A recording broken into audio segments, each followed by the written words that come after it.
O filme Ainda Estou Aqui tem conquistado grande audiência não apenas no Brasil, mas em outros países ao contar a trajetória de Eunice Paiva, a viúva do ex-deputado federal Rubens Paiva, assassinado pela ditadura brasileira. Contudo, este filme não é o primeiro a contar as dores, angústias, traumas e lutas de uma viúva perseguida pelo regime civil-militar. Há 41 anos, no ano de 1984, o diretor Eduardo Coutinho lançava uma obra-prima do cinema documental brasileiro. Era o filme Cabra Marcado para Morrer. A princípio, seria um filme dedicado a contar a história do líder camponês paraibano João Pedro Teixeira, assassinado em 2 de abril de 1962. Contudo, a obra apresentou e tornou célebre a figura de sua viúva, que após a morte do marido se tornou a primeira líder feminina de uma liga camponesa no Brasil, a paraibana Elizabeth Teixeira. Neste vídeo, vou te contar a trajetória da líder Elizabeth Teixeira à frente das ligas camponesas do Nordeste, da dura perseguição que ela sofreu durante a ditadura militar e também do resgate de sua memória graças ao filme de Eduardo Coutinho.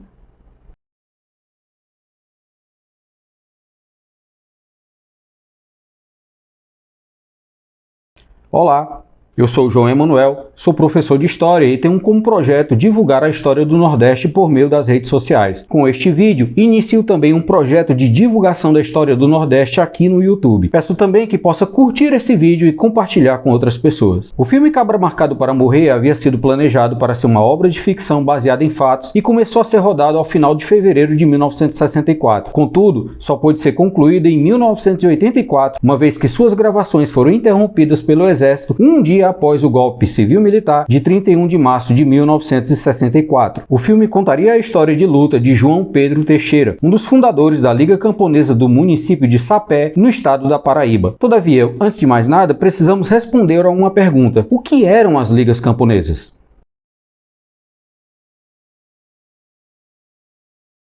As ligas camponesas foram organizações de trabalhadores do campo surgidas em Pernambuco ao final da década de 1940. As primeiras ligas surgiram sob a influência de setores voltados à conscientização de trabalhadores rurais, dentro do Partido Comunista Brasileiro, que foi considerado ilegal em 1947. Como não existia previsão legal no ordenamento jurídico brasileiro para a sindicalização no campo, os movimentos camponeses do Brasil, em especial no Nordeste, atuaram debaixo de restrição jurídica entre os anos 40 e início dos anos 60 do século XX. Desta forma, as ligas camponesas não conseguiram ser reconhecidas legalmente até o ano de 1955. Apesar das restrições e dificuldades de sindicalização para os trabalhadores rurais, algo marcante aconteceu no dia 1º de janeiro de 1955. Naquela data foi criada a Sociedade Agrícola e Pecuária dos Plantadores de Pernambuco, numa propriedade rural chamada Engenho Galileia, no município pernambucano de Vitória de Santo Antão, cerca de 50 quilômetros de Recife, capital de Pernambuco. Aquela sociedade ficou popularmente conhecida como a Liga Camponesa do Engenho Galileia. O Engenho Galileia era o que chamavam na época de Engenho de Fogo Morto. Fogo Morto era o nome dado aos engenhos de cana-de-açúcar que haviam sido desativados. O Engenho Galileia era um destes engenhos. Ele foi dividido, lá por volta da década de 1940, em pequenas parcelas de terra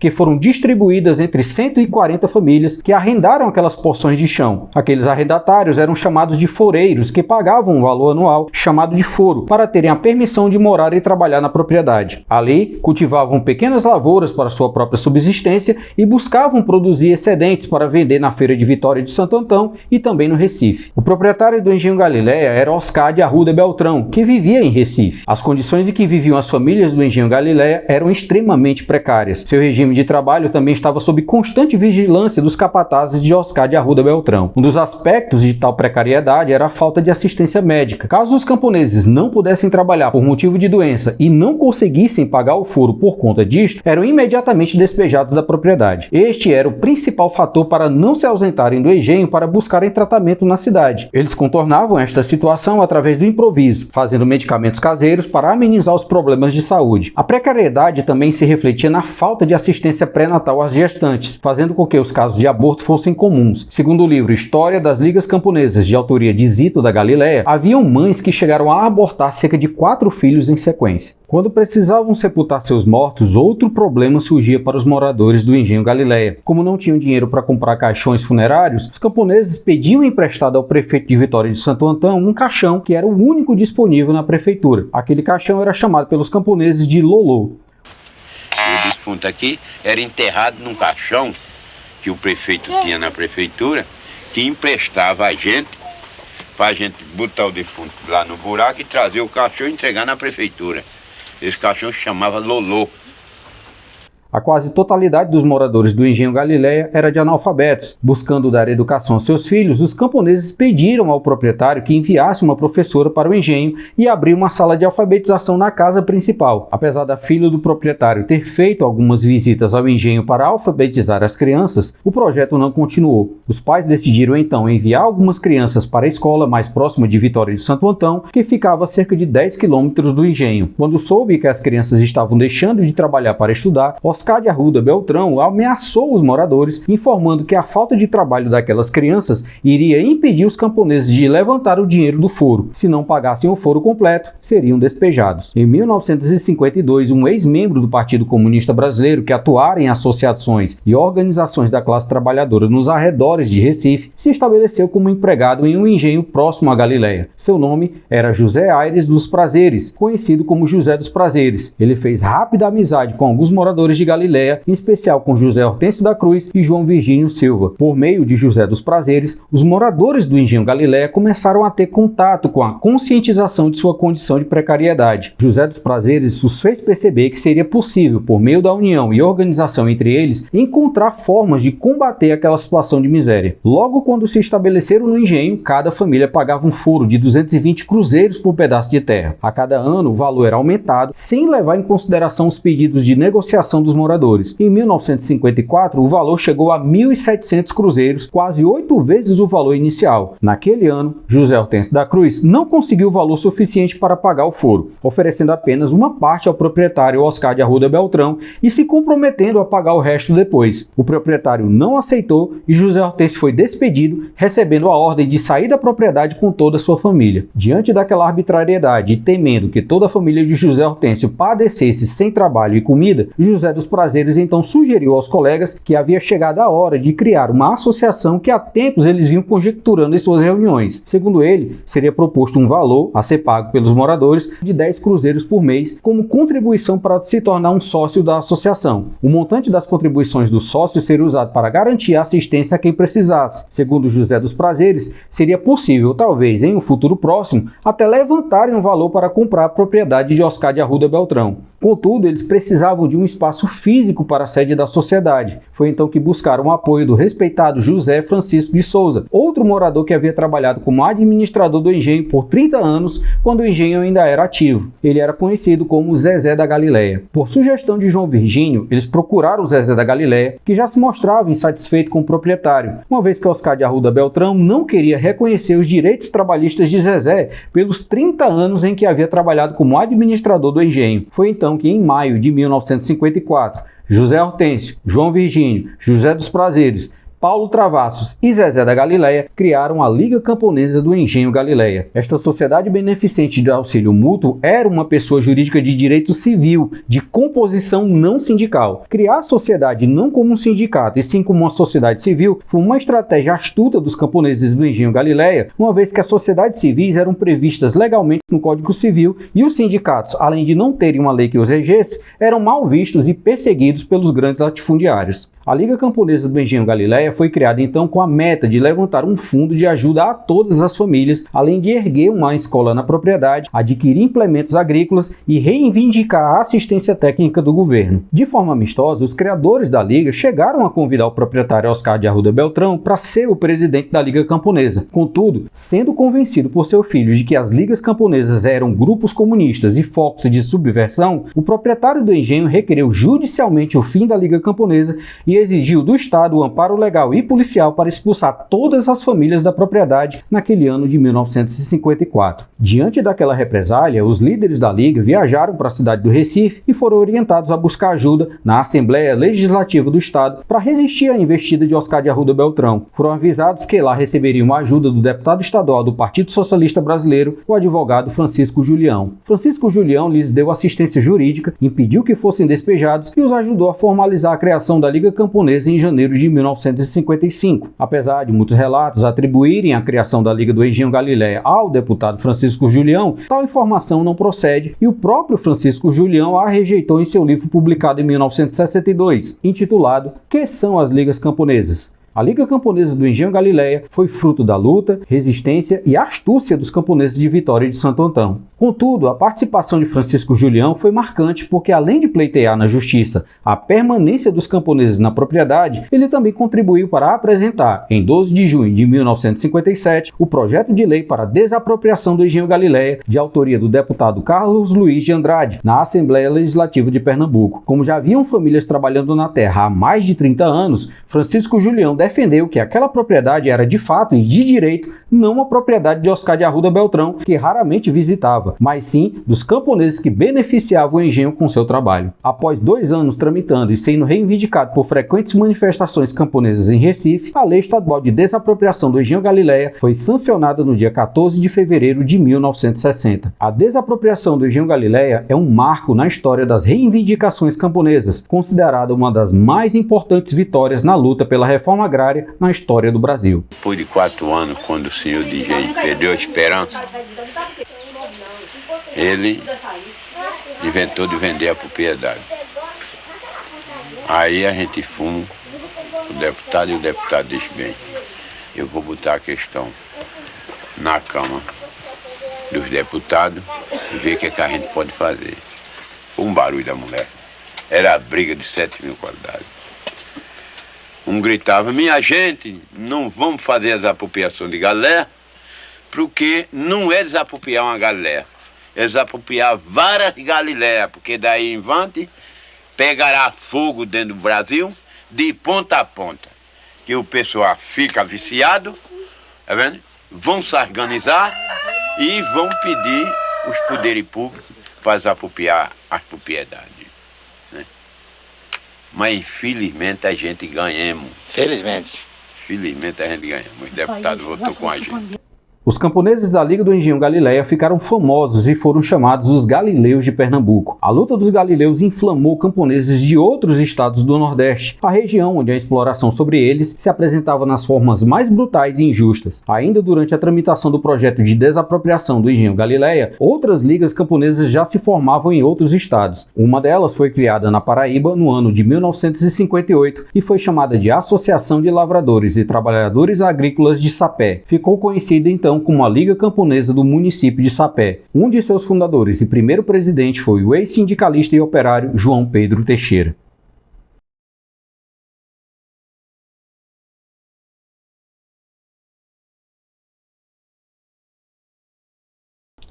João Pedro Teixeira era casado com Elizabeth Altino Teixeira desde 1947. Após o casamento, eles viviam nas dependências de um engenho em Jaboatão dos Guararapes, região metropolitana do Recife, até o ano de 1954. João Pedro trabalhava numa pedreira instalada naquele engenho. Naquele ano de 1954, o casal decidiu mudar com seus 6 filhos para Sapé, região onde a família de Elizabeth morava, cerca de 45 quilômetros de João Pessoa. Criada a Liga Camponesa de Sapé em 1958, ela cresceu rapidamente, atingindo 7.000 sócios até o ano de 1962, se tornando a maior liga camponesa do Nordeste, superando a Liga de Galileia. Naquele ano, já tendo 11 filhos, o pai de família João Pedro Teixeira sustentava aquela numerosa prole por meio da agricultura, ao mesmo tempo em que atraía cada vez mais adeptos para a Liga Camponesa de Sapé por meio da conscientização dos trabalhadores rurais. Havia ali uma real expectativa de que a luta das ligas camponesas resultaria em melhorias das condições de trabalho e vida dos camponeses da região. À medida que ganhava respeito e a adesão dos camponeses, João Pedro Teixeira despertava o ódio dos latifundiários, em especial do chamado Grupo Várzea, formado por usineiros e oligarcas, vários deles detentores de cargos políticos. O Grupo Várzea foi apontado como o principal núcleo de perseguição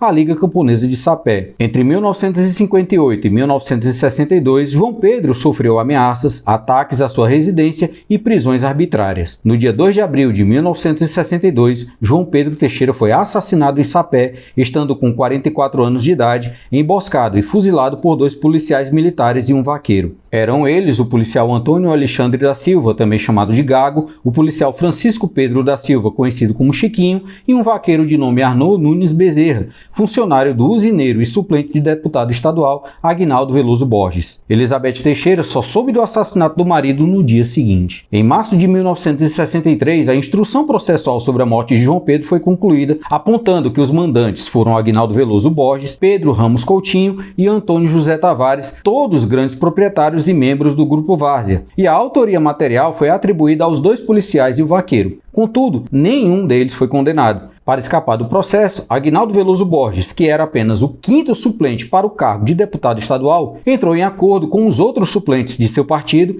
e também com o deputado estadual titular. Tanto o deputado quanto os suplentes pediram o afastamento dos cargos e Aguinaldo Veloso Borges assumiu o cargo de deputado. Por conta disto, ele foi premiado com a imunidade parlamentar ainda em abril de 1962 e não respondeu ao processo. Já os demais envolvidos foram inocentados por unanimidade em 1965 pelo Tribunal do Júri. Algumas semanas após o assassinato de João Pedro, grandes manifestações aconteceram em João Pessoa e em Sapé. Na manifestação que ocorreu em Sapé, Elizabeth Teixeira estava presente com 6 de seus 11 filhos. Ela estava então com 37 anos de idade. Compareceram também alguns membros da União Nacional dos Estudantes, e entre aqueles estudantes estava o futuro diretor de Cabra Marcado para Morrer, Eduardo Coutinho. Naquela manifestação surgiu então a ideia do projeto de um filme que narraria a trajetória de João Pedro Teixeira e da Liga Camponesa de Sapé. Com a repercussão da morte de João Pedro, Elizabeth Teixeira foi convidada a ir a Brasília, onde em 2 de maio de 1962, depois de uma comissão parlamentar de inquérito que prometia apurar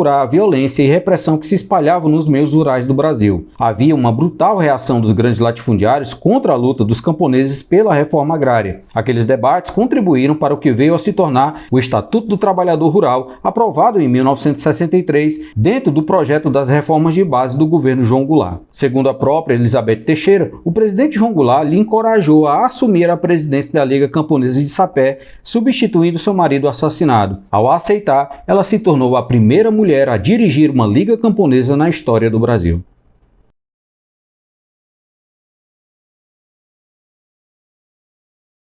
Ainda naquele ano de 1962, outro duro golpe se abateu sobre Elizabeth Teixeira, tão ou mais avassalador que o assassinato do marido. Sua filha mais velha, Marluce Teixeira, então com 18 anos de idade, tirou a própria vida em dezembro após ingerir arsênico misturado com mel. Elizabeth Teixeira, apesar das perdas familiares, não abandonou a presidência da Liga de Sapé. Atuou como liderança rural de 1962 a 1964. Chegou a se candidatar ainda em 1962 para uma vaga na Assembleia Legislativa, mas não conseguiu se eleger. Entretanto, ela contribuiu para aumentar o número de sócios da Liga Camponesa de Sapé e também ajudou a criar outras ligas camponesas em municípios vizinhos, como a Liga Camponesa de São Miguel de Itaipu. Já o grupo de estudantes da UNE, que haviam presenciado o protesto ao assassinato de João Pedro Teixeira, retornou a Sapé em 1964. Iniciaram então a execução do projeto pensado em 1962 e começaram as filmagens do filme Cabra Marcado para Morrer. Entretanto, um confronto entre policiais e camponeses ocorrido no dia 15 de janeiro de 1964 em Sapé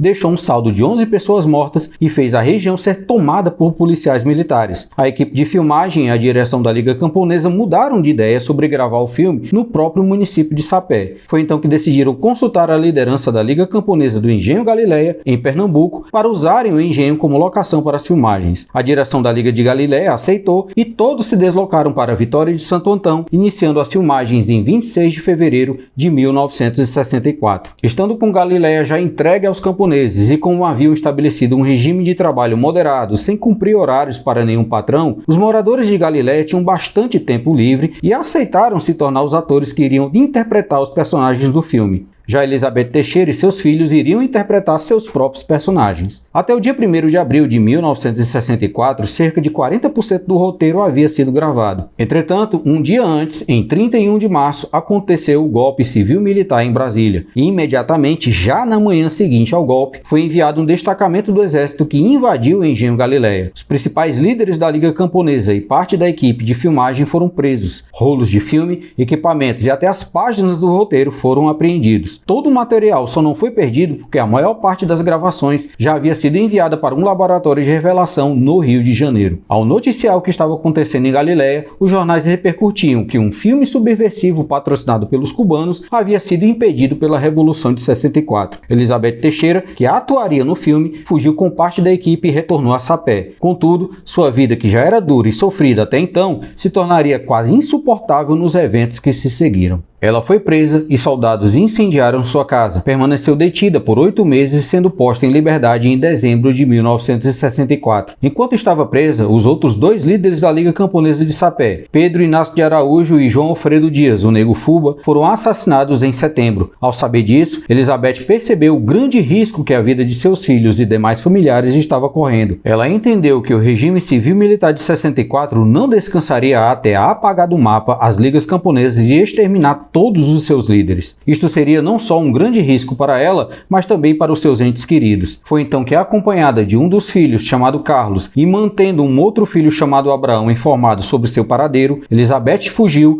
deixando aos cuidados de parentes seus demais filhos. Após peregrinar por Paraíba e Pernambuco, ela se refugiou em 1965 no município de São Rafael, sertão do Rio Grande do Norte. Temendo ser encontrada, mudou seu nome para Marta Maria da Costa. Nos 17 anos seguintes, ninguém da família e nem as autoridades sabiam do seu paradeiro. Apenas Abraão e Carlos sabiam que Maria Marta era Elizabeth Teixeira.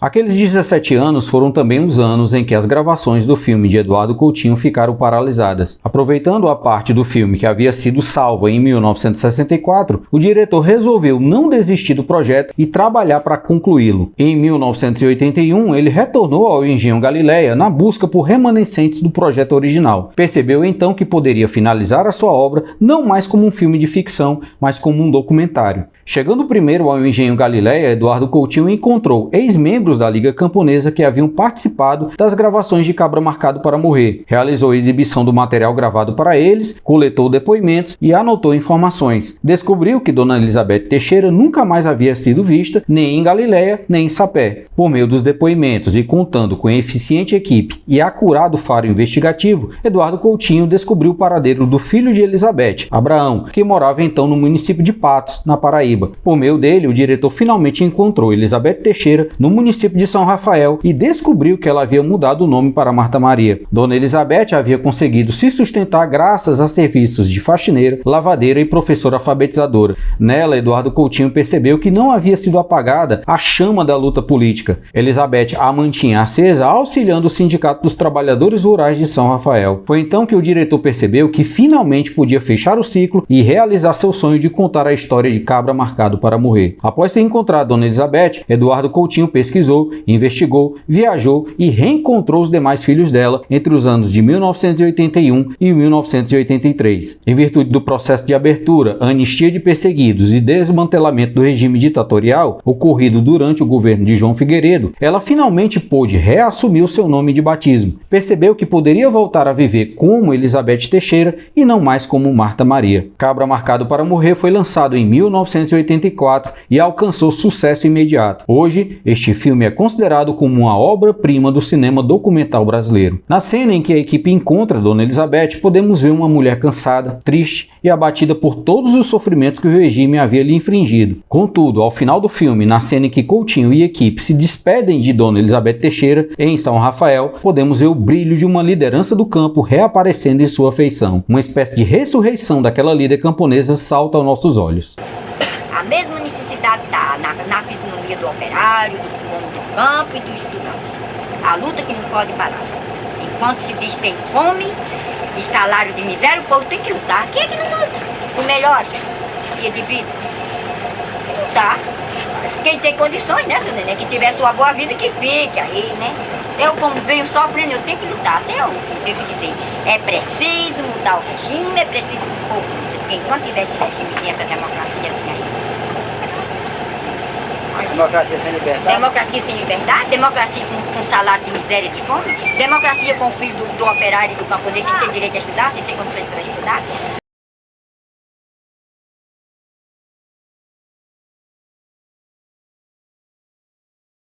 Com a ajuda de Eduardo Coutinho, Elizabeth Teixeira pôde finalmente reencontrar seus filhos em 1983. Após o sucesso do filme, Elizabeth Teixeira pôde voltar a participar ativamente de iniciativas e lutas pelos trabalhadores rurais. Tendo estabelecido residência em João Pessoa, capital da Paraíba, em uma casa comprada pelo próprio Eduardo Coutinho, ela compareceu a diversos encontros e assembleias de movimentos rurais, se posicionando como uma memória viva de um período em que as bases do movimento organizado no campo se estabeleceram. A história história das ligas camponesas se confunde com a história de Elizabeth Teixeira. Existe hoje um memorial das ligas e lutas camponesas em função dela e como forma de perpetuar sua luta. A sede se encontra na casa onde ela morou com João Pedro Teixeira e seus filhos no município de Sapé. Neste ano de 2025, exatamente neste dia 13 de fevereiro, Elizabeth Altino Teixeira está completando 100 anos de idade. Esta mulher de luta teve quase tudo da sua vida roubado pela ditadura, mas sua chama por transformação nunca foi apagada. A ditadura, felizmente, não a tirou de nós. Ela nos deu muito, principalmente esperança e força para que lutemos pela reforma agrária. Contar ainda com Elizabeth Teixeira é um sopro de alento. Ela é um símbolo de que ainda vale a pena lutar, por mais dura que seja a repressão daqueles que usurpam a terra. O jornalista Chico Sá, em uma coluna publicada no dia 6 de janeiro de 2025, no jornal cearense Diário do Nordeste, parafraseou o título do filme brasileiro de Walter Salles indicado ao Oscar, afirmando que Elizabeth Teixeira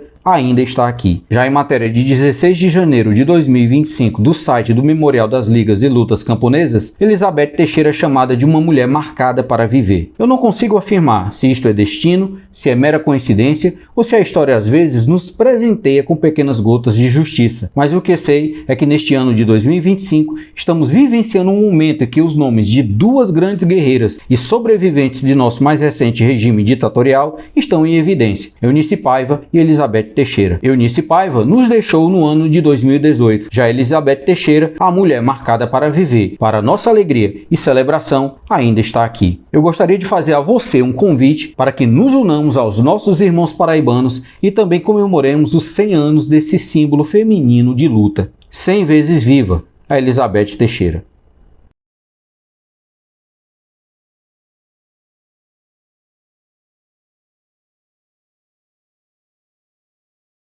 O meu muito obrigado por ter assistido até aqui e até o próximo vídeo.